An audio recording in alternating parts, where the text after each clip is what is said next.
important thing is his views on liberty. This is the most important concept, and you should be knowing it in detail. Like what are the aspects related to liberty? Any question in GSML is either related to this or it is related to democracy. Now, there are many aspects you should be knowing. First thing is if you consider him in a specific context. Till now, liberty had lost its weight.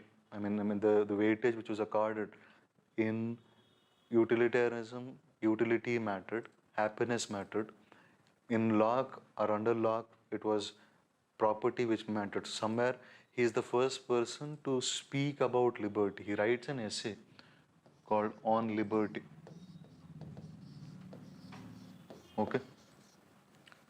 And in this, how is it different from the other thinkers? First, he says is liberty is not this. Liberty is not a natural right. It is the very aspect of the personality of an individual.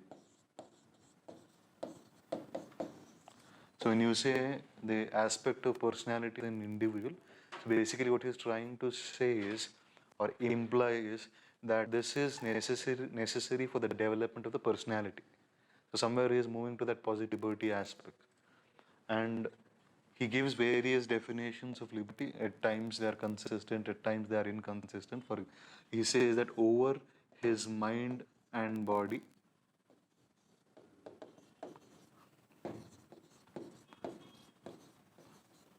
a man is sovereign. Meaning, so this is positive liberty. If it had been absence of restraints, that would have been negative liberty. Yes? Everything. So when he says, so I am the master, it simply means or not, it's not like generally you're reading it with respect to state.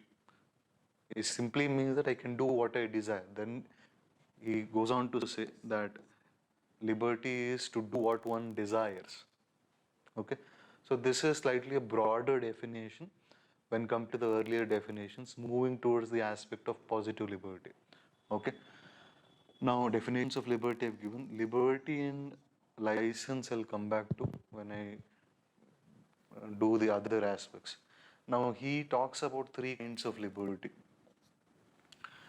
What are the three kinds of liberty he speaks of? He says that there should be liberty of thought and expression.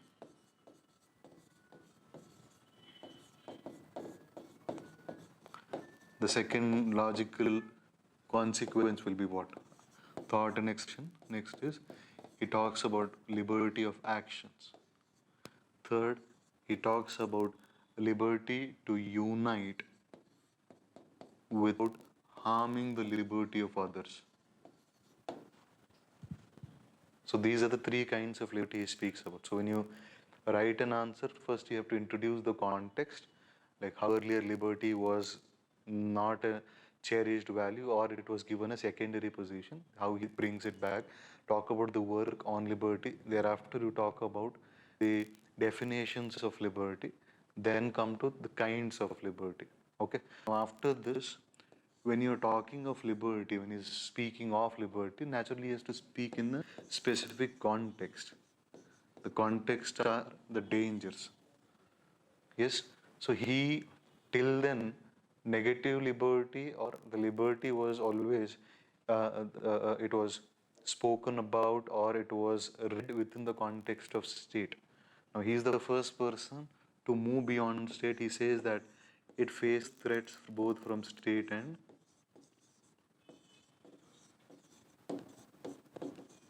society. Now this is a very interesting aspect, and this has got a contextual history and always biographical history related to it. Now when you look at J.S. Mill, his biography, one is I told you, I mean, he has a very interesting childhood also and a very interesting uh, adulthood and adolescent years as well. When I said childhood, he was a, if you remember utilitarianism, I said he was a very, he was raised in a fashion. Uh, he was raised very mechanically. I mean, in the sense, His father, J.S. Mill, was a strong supporter of utilitarianism. Makes him, I told you, I mean, very, I mean, if you, with respect to Bentham, I told you he's a quirky personality, wherein he's very mechanical in terms of how he behaves and his and in his actions and all. So same kind of raising, also upbringing happens. So this person, for the first time, reads poetry, utilitarianism background I'm giving. Then I'll come to. So he first, for the first, we had in our literature, like when we used to do deep, when I did there, he for the first time is exposed to poetry, and then there is a sort of stirring of emotions in him, which does not fit into what he has been learning all these years. So suddenly, then he thinks of changing utilitarianism, different kinds of, and as he grows into a liberal, a strong supporter of liberty. One of the important life-changing or his viewpoints change is with respect is he gets associated with a woman called Harriet Taylor. Now, Harriet Taylor is a married woman then, and she has kids also. Now, I'm not giving you these details because when I come to feminism, I'll discuss what's the situation of women in UK then. So that woman,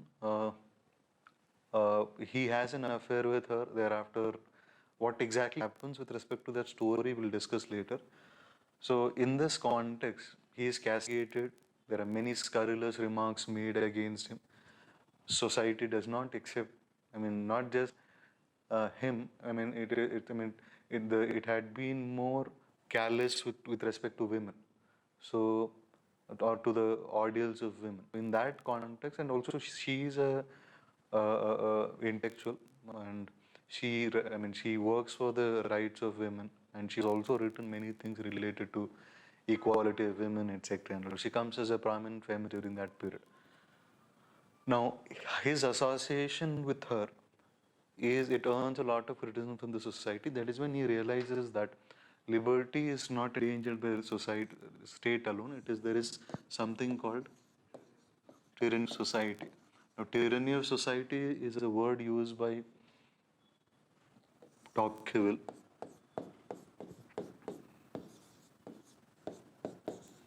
We'll discuss this person when we do liberty separate as a concept. So he enlarges, in a sense, what happens to liberty. He enlarges the scope of freedom. He enlarges the idea of liberty within liberalism. Now, with respect to the first aspect, liberty and relationship with state, he in detail examines it. How does he do that?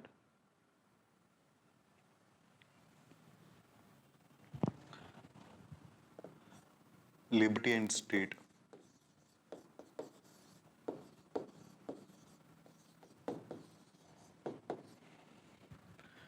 Now, in liberty and state, here he is investigating to what extent state can intervene in the lives of individuals.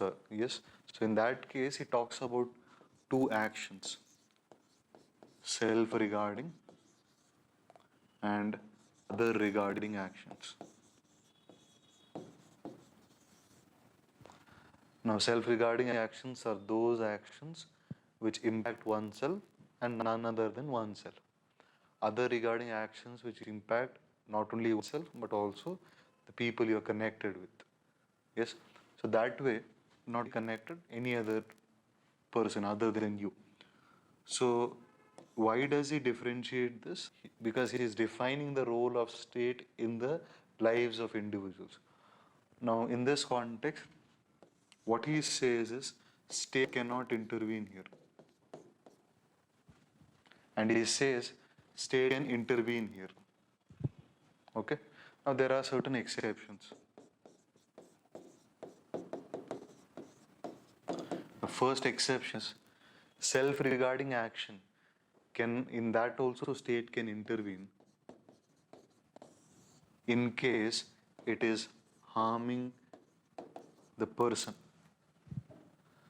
So I gave an example also in my earlier class when I said I'm walking on a road, and at some point on the road there is a well which I'm unaware of. So that is a principle, I would say that is a situation where it is, which entirely concerns me. There is no other party involved. But even in that case, state can intervene is what he says. Second is, he also talks about in other regarding actions, state can intervene. In self-regarding actions, what he says is, this is not available to lunatics. This is not available to children. I think, did I mention women somewhere? Lunatic children and barbarians. Change that to this. Change it to children. It's not women. Also, just one more correction. What is the name of the book which I've given with respect of Barker? No, not Barker. Edmund Burke. Reflections on the Revolution in France. If it is ideas of French Revolution, just change it to Reflections on the Revolution in France. Okay.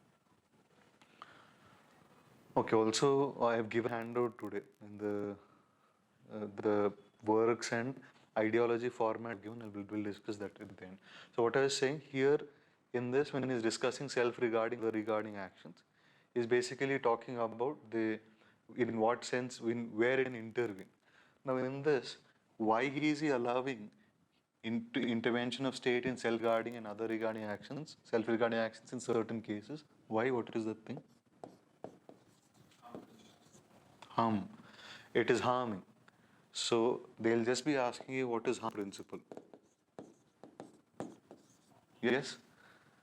Now, so this is overall with respect to whatever his ideas on liberty. Now I'm slightly moving to one more idea with respect to liberty only, because I have to summarize it properly. If I'm not summarizing, it becomes difficult. Now one more idea is there, liberty and dissent. This we have already done in the context of tolerate. So what he says is, if you're not allowing an opinion to be expressed, you're assuming infallibility of your own idea. So what he says is, liberty, even if there are 99 people and there is only one person who is contradicting them, that one person should be allowed, that opinion should be allowed to exist.